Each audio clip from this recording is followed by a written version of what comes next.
ଆପଣଙ୍କ ହିସାବରେ ସଫଳତାର ମାନେ କ'ଣ? ଏହି ଚଲାପଥ, ଏହି ପ୍ରତିଯୋଗିତା, ଏହି ଦୌଡ଼, ବଡ଼ ଘର, ବଡ଼ ଗାଡ଼ି, ବହୁତ ସାରା ଜାଗା ବାଡ଼ି? ଆପଣ ଜାଣିଛନ୍ତି ଏହା ଆପଣଙ୍କୁ ବଞ୍ଚିବା ଶିଖାଏ ନାହିଁ। ଏହା ଆପଣଙ୍କୁ କେବଳ ଅନ୍ୟମାନଙ୍କ ଠାରୁ ଆଗକୁ ବଢ଼ିବା ଶିଖାଏ। ଏବଂ ଅନ୍ୟମାନଙ୍କ ଠାରୁ ଆଗରେ ରହି ଆପଣ ପ୍ରକୃତରେ କ'ଣ ପାଇବେ? ଅଧିକ ଚାପ ବ୍ୟତୀତ ଆଉ କିଛି ନୁହଁ। ଆପଣ ଅନ୍ୟମାନଙ୍କୁ ପରାସ୍ତ କରି ନିଜ ହୃଦୟ ଭିତରେ ଥିବା ଶୂନ୍ୟତାକୁ ପୂରଣ କରିବେ କିପରି? ଆପଣ ଲକ୍ଷ ଲକ୍ଷ ରୋଜଗାର କରିପାରନ୍ତି, କିନ୍ତୁ ଯଦି ଆପଣ ନିଜ ଭିତରେ ଅସନ୍ତୁଷ୍ଟ, ତେବେ ସେ ଟଙ୍କାର ମୂଲ୍ୟ କ'ଣ?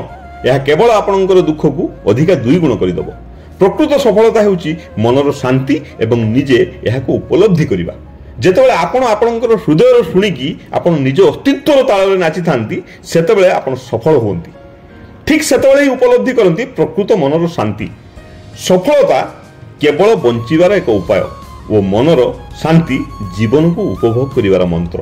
ଏହା ପ୍ରତ୍ୟେକ ମୁହୂର୍ତ୍ତରେ ଏଠାରେ ଓ ବର୍ତ୍ତମାନ ଉପଲବ୍ଧ।